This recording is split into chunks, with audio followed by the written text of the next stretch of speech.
Hello, नमस्कार, आदाब, सत श्री अकाल, अस्सलाम वालेकुम। मैं हूं मोहम्मद अहमद काज़मी, लेकर आया हूं आपका पसंदीदा कार्यक्रम आपके रूबरू। इस वक्त फिलिस्तीन इजराइल जंग के बाद के हालात हैं। सीज फायर हुए आज 5वां दिन है और इसमें ये असेसमेंट किया जा रहा है कि किस तरह से जंग हुई, किस तरह से खत्म हुई, इस बार जंग में क्या कुछ नई बात थी, क्या तब्दीली थी। इस सबको जानने के लिए, उस पर बात करने के लिए मेरे साथ खास मेहमान हैं डॉक्टर जफरुल इस्लाम खान साहब, जो उस पूरे खित्ते को बहुत नजदीक से जानते हैं। इजराइल फिलिस्तीन जो मिडिल ईस्ट के मामलात हैं उसमें बहुत ही नजदीक से एक लंबे अरसे से आप मुसलसल देख रहे हैं।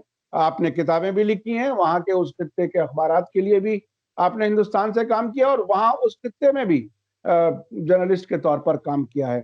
बहुत सी किताबें हैं, बहुत लंबी एक तरह से स्टडी है, ऑब्जर्वेशन है। डॉक्टर जफरुल इस्लाम खान साहब, वेलकम है आपका मीडिया स्टार वर्ल्ड में। आपने हमें वक्त दिया, उसके लिए शुक्रिया। आप जी। ये बताइए कि इस जंग में कौन जीता कौन हारा, क्योंकि दोनों तरफ दावे किए जा रहे हैं और नया क्या कुछ था जंग में, कौन जीता कौन हारा, उस पर आप क्या समझते हैं, क्या आपकी सोच है? देखिए, ये 15 साल के अंदर ये इसराइल की चौथी जंग है। 2006 में, फिर 2009 में, 2011 में, 2014 में इस तरह की जंग वो कर चुका है। और आखिरी जंग 2014 में जो हुई थी, इससे पहले वो जंग 51 दिन चली थी। ये तो अभी 10-11 दिन की बात हुई, 11 दिन की बात है, वो 51 दिन चली थी। और मुकाबला जो है, इसमें बहुत अहम बात है कि हम समझेंगे मुकाबला किसके दरमियान है। मुकाबला इसराइल, इस जो के दुनिया के बहुत से मुबस्सिर कहते हैं, इसराइल खुद दावा करता है कि वो कम से कम मिडल ईस्ट में सबसे ज्यादा ताकतवर है। इसलिए कि अमेरिका ने ये बात बिल्कुल इंश्योर की हुई है कि अरब ममालिक की मजमूई जो ताकत होती है, फौजी, हवाई, ये सब के बराबर इसराइल के पास होनी चाहिए, ताकि अगर कभी भी अरब ममालिक मिलकर भी हमला करें तो इसराइल उनका मुकाबला कर सके। इतनी बड़ी ताकत है। ये कहा जाता है कि ये दुनिया की चौथी या पांचवी सबसे बड़ी फौज है। इसके सामने गज्जा क्या चीज है? 15 साल से, बल्कि सही माने में 20 साल से गज्जा मुहासरे में है। एक छोटी सी जगह है। इसराइल तो बहुत ही बड़ा इस लिहाज से, एक छोटी सी जगह है। कुल 141 किलोमीटर मुरब्बा जमीन है। 47 किलोमीटर जो है लंबा है, और चौड़ाई में कहीं 6 किलोमीटर, कहीं 12 किलोमीटर। एक छोटी सी जगह है। मतलब दिल्ली को अगर आप मान लें तो दिल्ली में 4 गज्जा निकल आएंगे। और दिल्ली की आबादी के लिहाज से निकल देख लें तो यहाँ पे 10 गज्जा निकल आएंगे। 2 मिलियन 20 लाख है। हमारे यहाँ तो 20-22 लाख मिलियन आबादी है। मतलब ये कि वो कहने के लिहाज से, यानी बशरी तौर से कुछ भी नहीं है, जो एरिया है उसके मुताबिक कुछ नहीं है। 20 साल से उसका मुहासरा है। मुहासरा ये है कि ना वहां कोई चीज जा सकती, ना वहां कोई आ सकती है। वही जो इसराइल जा सकते कहता है कि जा सकती है, और वो तकरीबन वहां की जो जरूरियात हैं उसका तकरीबन 10 से 20% होता है। मतलब वहां जरूरत 100 की है तो वहां पे 10-20% इसराइल देता है। और दूसरी तरफ से मिस्र जो है, वो चूंकि पूरी तरह से इसराइल और अमेरिका की जो पॉलिसियां उसके मुताबिक काम करता है, तो उसने वहां बंद कर रखा है। अगर कम से कम मिस्र ने खोल दिया होता, और ये सदर मुर्सी की बहुत बड़ा जुर्म था कि उन्होंने खोल दिया था। 1 साल जो सदर मुर्सी रहे, उस वक्त गज्जा के सामने कोई परेशानी नहीं थी। वो रास्ता खुला हुआ था, जो चाहें लाएं ले जाएं। मतलब लाएं ले जाएं क्या चीजें हैं, खाने की चीजें, पीने की चीजें हैं, बच्चों का आना है जाना है, इलाज है, वगैरह वगैरह बहुत सी चीजें हैं। किसी को जॉब करना है। अब इस वक्त जो है सूरत हाल ये है कि वो पूरी तरह से महसूर और बंद है। ऐसे लोगों का 11 दिन तक, और उससे पहले 51 दिन तक मुस्तकिल जमे रहना, ये अपनी जगह बहुत ही बड़ी फतह है। अगर बराबर की होती बात, मान लेते भाई ठीक है, बराबर का नहीं था। ये तो एक तरह से, मैं इसकी मिसाल आपको देना चाहता हूं कि ये इस तरह की मिसाल इसकी है कि एक गांव के अंदर एक चौधरी रहता है जिसके पास बहुत जमीनें हैं और बड़े उसके पास जो है कारिंदे हैं, मारपीट करने वाले गुंडे पाल रखे हैं उसने, और एक गरीब की कुटिया है। गरीब की कुटिया के साथ एक छोटा सा उसका प्लॉट है। अब ये चौधरी कहता है तू मुझे ये दे दे, वो कहता मैं नहीं दूंगा, ले तुम तो पहले ही मेरे ले चुको, अब ये मैं नहीं दूंगा, मैं नहीं हटूंगा। अब वो बार बार भेज करके उसको पिटवाता है, मरवाता है, लेकिन वो बेचारा गरीब वहां पे बैठा हुआ है, कहता मैं नहीं जाऊंगा, मैं तो यहीं रहूंगा। तो ये सूरत हाल गजा की है या फिलिस्तीनियों की है कि वो हार नहीं मानने वाले हैं। उनके सामने जो दुश्मन है उसकी बहुत ज्यादा ताकत है, उसको जो जदीद तरीन जो उसको जो टेक्नोलॉजी अमेरिका से मिलती है वो तकरीबन मुफ्ती मिलती है, खैरात मिलती है, लो इसलिए तो हमारा काम कर रहे हो। इसलिए कि अमेरिका का काम इसराइल करता ही है कि अरबों की पिटाई करे, अरब बोल नहीं पाए, अरबों की कोई अपनी फॉरेन पॉलिसी नहीं हो, अरब का सारा मार्केट जो है वो पूरी तरह से अमेरिका के लिए खुला हुआ हो, अमेरिका का जो ऑयल है पूरी तरह खुला हुआ हो। जिस दिन ये कुछ हरकत करेंगे इनकी पिटाई हो जाएगी। तो जिन लोगों की पिटाई हुई है, यानी आप चाहे इराक को देख लीजिए, चाहे सीरिया को देख लीजिए, चाहे लीबिया को देख लीजिए, चाहे यमन को देख लीजिए, ये वो लोग हैं जो कि अमेरिका के खिलाफ लिखते बोलते थे, खड़े होते थे और उसके खिलाफ करते थे। इनकी पिटाई तो ये सब इसराइल के जरिए वो करवाता है वो।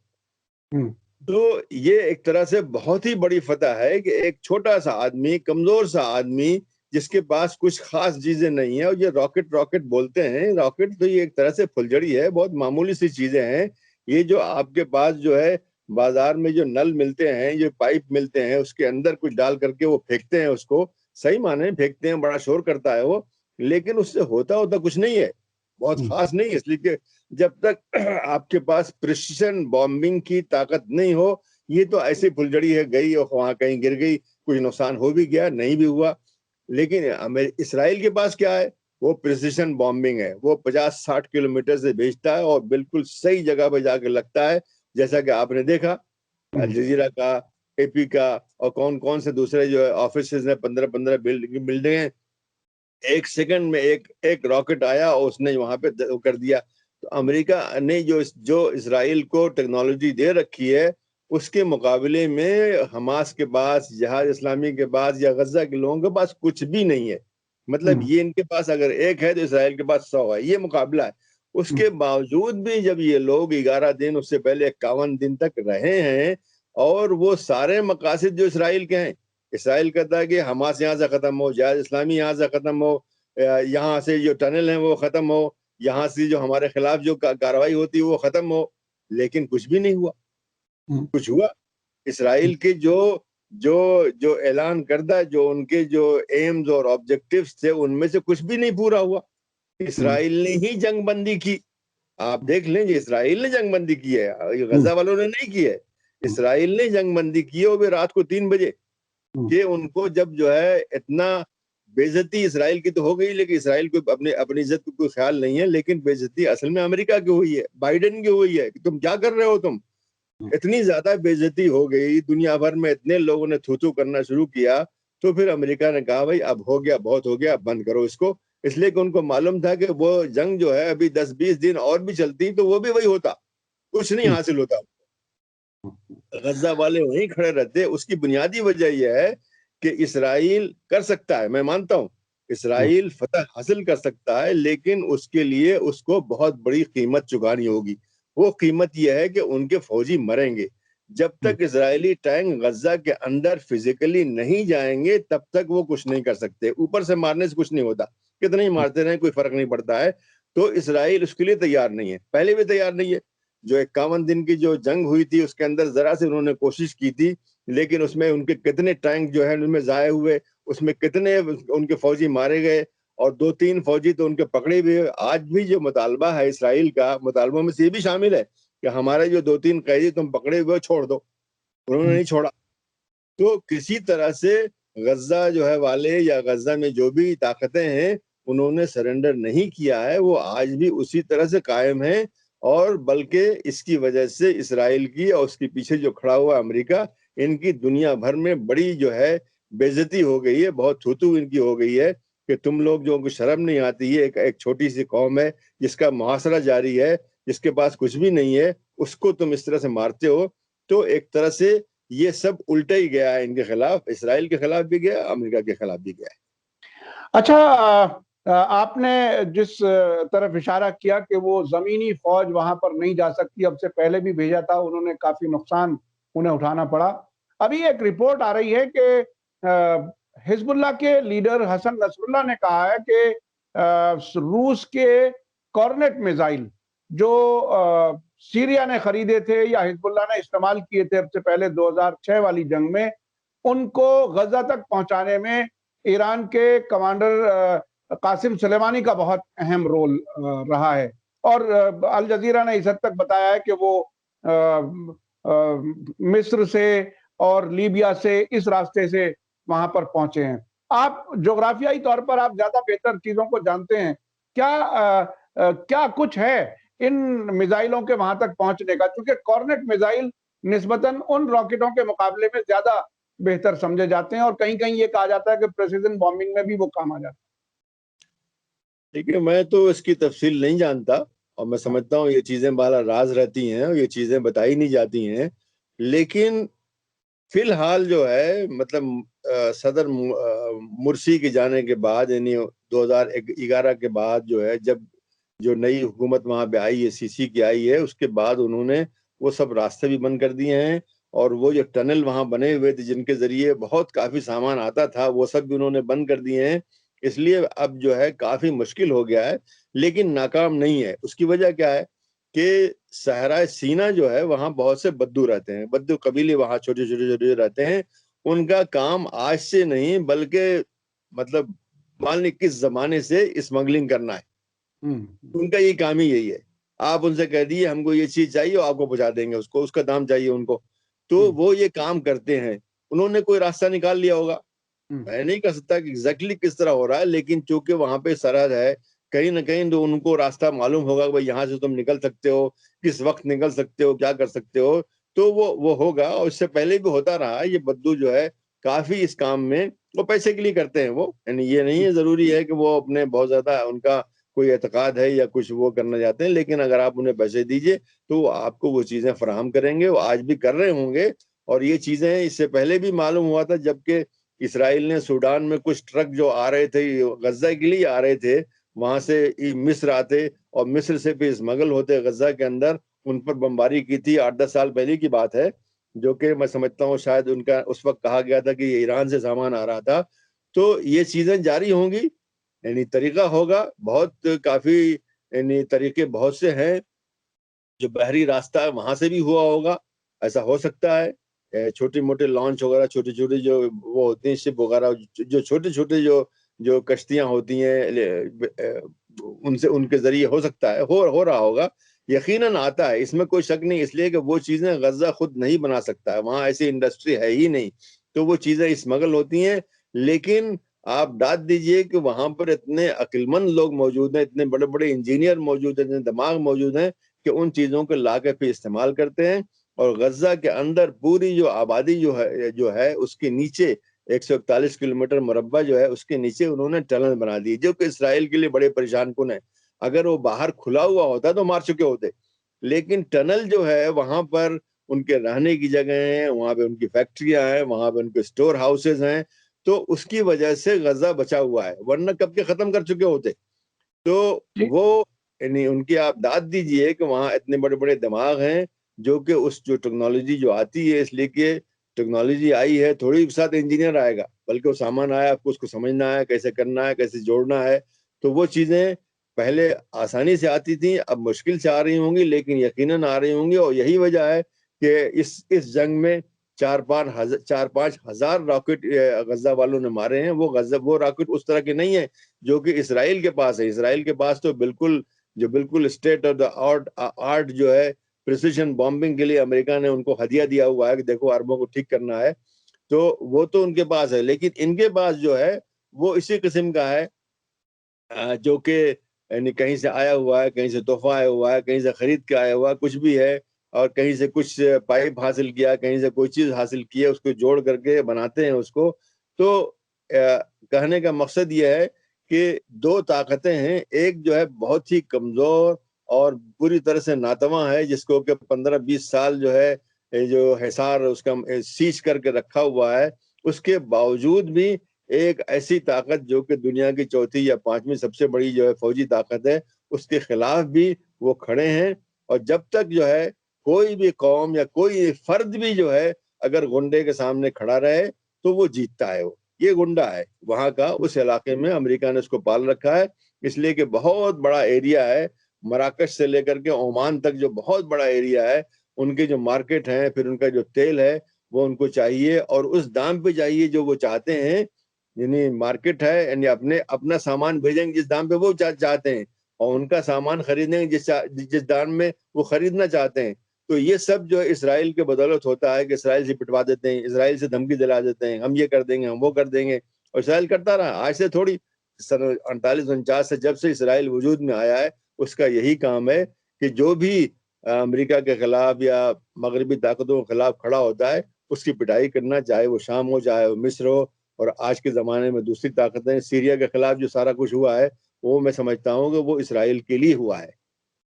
अच्छा, इस पूरे इलाके में जिस तरह की सरगर्मियां इसमें रहीं, शुरू-शुरू में खबर आई कि नेतन्याहू ने मिस्र को और कतर को ये काम दिया है कि वो किसी तरह से जंगबंदी के लिए काम करें, और बाद में ये खबर भी आई कि मिस्र ने मीडिएट किया है। कतर के फॉरेन मिनिस्टर भी काफी एक्टिव नजर आ रहे थे। इस पूरे इलाके के जो वो मुल्क हैं जो इजराइल के साथ ताल्लुकात नॉर्मल करने की बात कर रहे हैं, कुछ मुल्कों ने नॉर्मल कर भी लिए हैं। अब इस जंग के दौरान उनका कैसा रोल था, आप उसे कैसे देखते? मैं समझता हूँ कि वो लोग जो है एक तरह से बड़ी बेकसी में थे और उनको बड़ी शर्म आ रही थी कि एक ऐसे दुश्मन से उन्होंने जाके सुलह कर ली है और उन्होंने बाकायदा एक एक उनसे मुआहदा कर लिया है जो कि इतना बड़ा खुला दुश्मन है। तो अपनी कौमों के सामने वो शर्मसार हो रहे थे और इसीलिए उनकी कुछ आवाज़ नहीं निकल रही थी। इस पूरे अरसे में देखा होगा आपने, 11-12 दिन जो गुजरे हैं उसमें उनकी कोई आवाज नहीं निकल रही थी, जबकि इससे पहले उनकी बड़ी आवाज निकलती थी।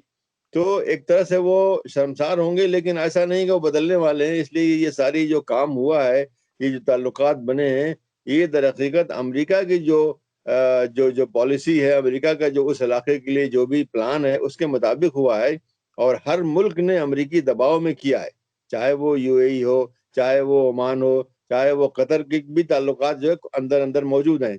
बाकायदा एम्बेसी नहीं खुली हुई, लेकिन कई साल से, मैं समझता हूँ 8-10 साल से कम जो है उनके खुफिया ताल्लुकात मौजूद हैं। ऐसे सूडान के साथ हुआ है, इससे पहले मिस्र और जॉर्डन का है। उसके अलावा मोरक्को के ताल्लुकात भी ऑफिशियल नहीं लेकिन नॉन ऑफिशियल मौजूद हैं। तो ये सब अमेरिका की वजह से हुआ है, अमेरिका के दबाव की वजह से हुआ है।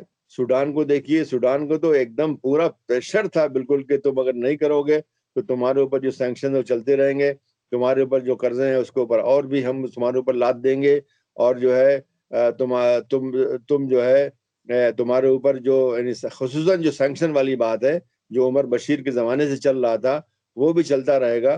तो उसकी वजह से उन्हें मजबूर करके उनको इसराइल से सुलह करनी पड़ी है ताकि वो सैंक्शन ख़त्म हो जाए। तो ये एक तरह से गैर अखलाकी चीज़ है कि आप एक लोग किसी का के मसाइल हैं, किसी के साथ जो कर्जे हैं, उस सब को इस्तेमाल करके आप उनको अपनी पॉलिसी बदलने पर मजबूर करें जिसके लिए वो नहीं चाहते हैं या उनकी कौम नहीं चाहती है। आज भी देखिए सूडान के अंदर जो अवामी मुजाहरे हो रहे हैं, वो कह रहे हैं गलत है, हम इसराइल के साथ कोई सुलह नहीं चाहते हैं। तो जो भी ये सुलह हुई है वो अमेरिका के दबाव से हुई है। अवाम की वहाँ पे कोई भी ना उनसे पूछा गया और ना उनकी कोई मर्जी उसमें शामिल है। बहुत-बहुत शुक्रिया डॉक्टर ज़फ़रुल इस्लाम खान साहब, आपने बहुत ही अहम इन्फॉर्मेशन दी, और ख़ास तौर पे जो बात आपने आखिर में कही कि अरब मुल्कों पर, हुकूमतों पर दबाव की वजह से इज़राइल के साथ ताल्लुकात नॉर्मल हुए हैं या होने की कोशिश की जा रही है, अवाम का उससे कोई ताल्लुक नहीं है। उसके अलावा जो आपने कहा वो ये कि इतनी कमज़ोरी के बावजूद इतने छोटे इलाके में गज़ा के लोग डटे हुए हैं, 51 दिन में जंग लड़े, अब 11 दिन भी, और उन्होंने इस लिहाज से एक तरह से बहुत बड़ी कामयाबी है। और साथ साथ ये कि 15 साल से गजा पर पाबंदियां हैं, वहां से आना जाना बंद है, सामान आना मुश्किल है। 100 में से 10% ही इसराइल कुछ जरूरतों की चीजों की इजाजत देता है, क्योंकि वो उसी के पासिस से, उसी के इलाके से गुजरता है। तो ये बहरहाल बहुत ही सख्ती के बावजूद वो इतनी मजबूती से जंग लड़े, इसलिए वो कामयाब हैं, उन्होंने एक तरह से जंग जीती है। बहुत बहुत शुक्रिया डॉक्टर जफर इस्लाम खान साहब, आपने हमें वक्त दिया। इसी के साथ मुझे दीजिए इजाजत। धन्यवाद, शुक्रिया। जय भारत, जय हिंद। मीडिया स्टार वर्ल्ड के और वीडियो देखने के लिए हमारे चैनल को सब्सक्राइब करें और सीधे नोटिफिकेशन पाने के लिए बेल आइकन दबाएं। और अगर हमारी खबर सच्ची और अच्छी लगे तो अपने व्हाट्सएप, इंस्टाग्राम, फेसबुक और ट्विटर अकाउंट पर जरूर शेयर करें।